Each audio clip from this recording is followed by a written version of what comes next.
Welcome to the deep dive. Today we're diving into something, well, pretty close to home for many of us houseplants. That's right. We're looking at this really insightful article from the Well-Rooted Wellness series. It's called, Can a Houseplant Save Your Mental Health? And we know you want to get the key takeaways quickly, but also thoroughly. So that's what we're doing here, distilling it all down. Yeah, our mission for this deep dive is really to get under the hood, to understand the actual evidence, the mechanisms behind how these indoor plants might, genuinely impact our mental well-being. Moving beyond just the Instagram trend, baby. Exactly. Exploring the substance.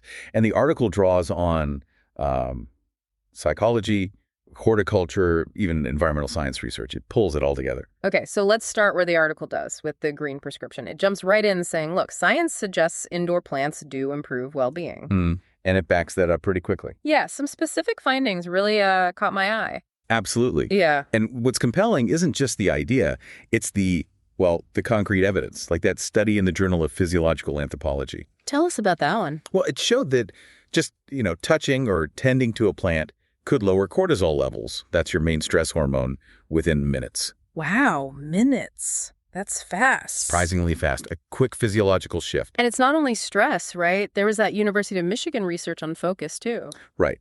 That one indicated up to a 20% improvement in memory retention and concentration just from brief interactions with nature or plants. 20% is? Well, yeah. Well, that's quite a jump, whether you're working or just trying to remember things day to day. It really is. It sort of suggests that bringing a bit of that natural world inside can act as a kind of counterbalance to, all the screen time and urban living. A little mental reset button. Kind of, yeah. And then there's the air quality aspect. Get this, the article brings up NASA's clean air study. Oh, yeah, the NASA study. Snake plants, pothos, peace lilies. Exactly. Common houseplants, removing pollutants like benzene, formaldehyde, trichloroethylene, stuff you don't really want floating around. So how does cleaner air connect to, mental state? Well, the thinking is, if your body isn't working as hard to filter out airborne toxins, it frees up resources. It could lead to greater mental clarity, maybe fewer headaches, less of that foggy feeling. Okay, that makes sense. It's all sort of interconnected. In subtle ways, definitely. And don't forget the mood boost. The article connects being around greenery to potentially increase serotonin and endorphin production. Ah, the feel-good chemicals. Precisely. So having a plant nearby might actually contribute to a more positive baseline mood. Think about how you feel outdoors in nature. Right, that sense of calm or uplift. Some of that same response, potentially just on a smaller scale, inside your home, creating a more supportive environment. Okay, so shifting gears slightly, the article introduces this idea of plants as a quiet mirror. Yeah, I found this part really fascinating. Me too. The idea that how we care for plants, or even just observe them, reflects back lessons about our own well-being. It's insightful, isn't it? Yeah. Reframing plant care as a form of gentle self-reflection. The article points out how a plant needs the right conditions to thrive: light, water, soil. And that mirrors our own need for, a supportive environment, good relationships, work-life balance, things like that. That's a great parallel, needing the right sunlight in our own lives. Exactly. And observing that growth is slow, it's gradual, a new leaf unfurling, roots spreading. It's a reminder for patience with our own journey, right? Yeah, because personal growth or healing, it's rarely linear or fast. It really isn't. Yeah. And the article also touches on neglect and recovery, how even if a plant looks rough, it can often bounce back with care. That feels like a really forgiving metaphor, doesn't it? It takes the pressure off needing to be perfect. It does. It normalizes setbacks. It highlights resilience. The plant bounces back, and maybe we can too. It's sort of a living symbol of hope.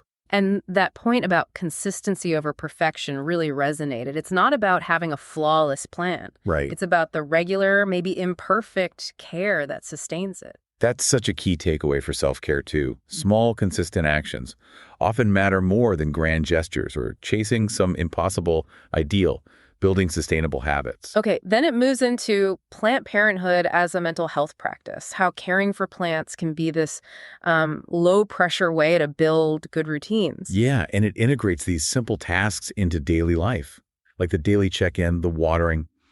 The article calls it a grounding ritual. A pause. Exactly. A moment to just be present, engaged with something living and tangible. Like a little anchor in the day, away from screens and to-do lists. Precisely. And the low-stakes nurturing part is crucial. If you forget to water sometimes, the plant is usually okay. Most of the time, yeah. So you get to practice care, practice attention, without this huge weight of consequence if you slip up.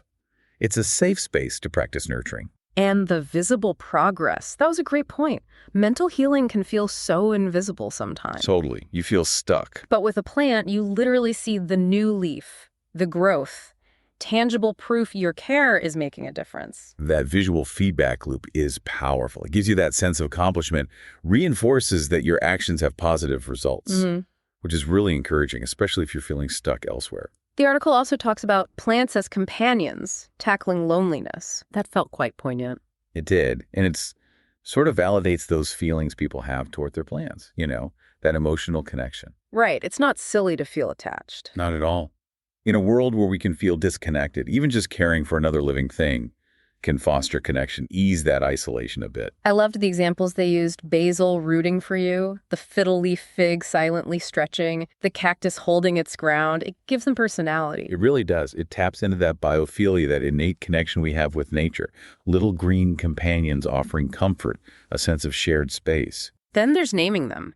The healing power of naming and ritual. I hadn't really thought about the impact of just giving a plant a name. It's fascinating, isn't it? Naming shifts it from an it to a you almost.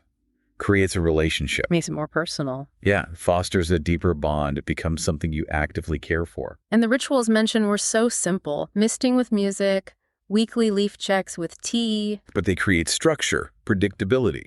That can feel incredibly safe and grounding, especially when things feel chaotic. Like the article says, structure itself can be healing. Little anchors. So if people are listening and feeling inspired, the article gives practical tips. Choosing your green allies. 6 beginner-friendly plants. Yes, good choices because they're pretty resilient. The snake plant, for instance, great air purifier, tolerates neglect. Good for beginners or busy people. Right. And pothos, fast-growing, forgiving. Good for building confidence, maybe. Seeing it thrive. Definitely. Yeah. Peace lily, beautiful, but also tells you clearly when it's thirsty with that dramatic wilt. Plus, air purifying again.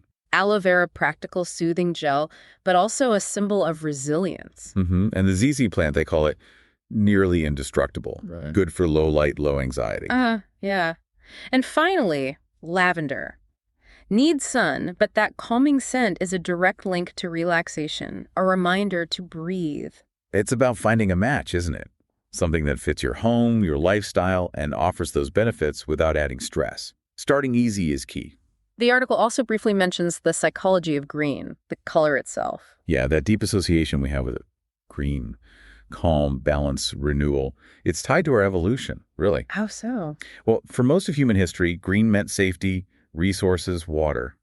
Our nervous systems are kind of hardwired to find green environments restful. So seeing it indoors triggers that subconscious feeling of safety. That's the idea. It signals a nourishing, secure space, even subtly. It's more than just decoration. It affects how we feel in the space. Okay, but it's not always smooth sailing, right? The article addresses navigating setbacks, forgetting to water, feeling unmotivated. So important to include that. It normalizes it. Life happens. You don't have to be a perfect plant parent, just like you don't have to be perfect, period. Right. Our well-being dips. Maybe the plants does too sometimes. Exactly. It's not failure. It's just part of the process. An opportunity to learn, adjust, try again. And that message that, like plants, we can bounce back, that feels really hopeful. Absolutely. Reinforces that idea of cycles, of resilience. Setbacks aren't the end. I was really struck by the section on plants and trauma recovery, how plant care can be grounding for survivors. Yes, the sensory aspect is key there. Engaging, touch the leaves, the soil, sight watching growth, smell herbs or flowers, even sound watering. It pulls you into the present moment through the senses. Precisely. For someone who might struggle with dissociation or feeling disconnected from their body because of trauma, these tangible here and now sensations can be incredibly anchoring. The article calls it a core practice in trauma-informed therapy, using the senses to ground yourself. That's right. Focusing intentionally on these physical sensations can help interrupt difficult thought patterns and foster that sense of presence and safety. And finally, it wraps up with building a personal sanctuary, going from one plant to maybe a few, creating a healing environment. Yeah, curating a space that feels genuinely nurturing. And the sanctuary isn't just the plants themselves. It's the process of caring for them, too. Exactly. The process, the interaction, the sense of connection and calm that grows from that relationship with your little green space. So bringing it all together, the takeaway seems to be, yes, houseplants can genuinely contribute to mental health. Not as a replacement for therapy or medication if needed, obviously. Of course not. But as a valuable, accessible support. Absolutely. They can anchor your days, reflect growth, offer companionship, teach nurturing. Yeah. All these subtle but meaningful things. So for you listening, maybe think about it differently next time you see a plant. It's not just decor. Perhaps a leafy friend could be a real part of your well-being journey. Growing alongside you, maybe. It's an invitation, really, to bring a bit of that nurturing, grounding energy of the natural world right into your home. Something to consider. That's it for today's episode of Well-Rooted Wellness. We hope you enjoyed the show and picked up a few nuggets of wisdom along the way. If you loved what you heard, why not help keep the podcast growing by making a donation? You'll find the link in the show notes. Thanks for listening, and remember, it's okay to not be okay, but together, we can get better. Until next time, stay well, stay rooted.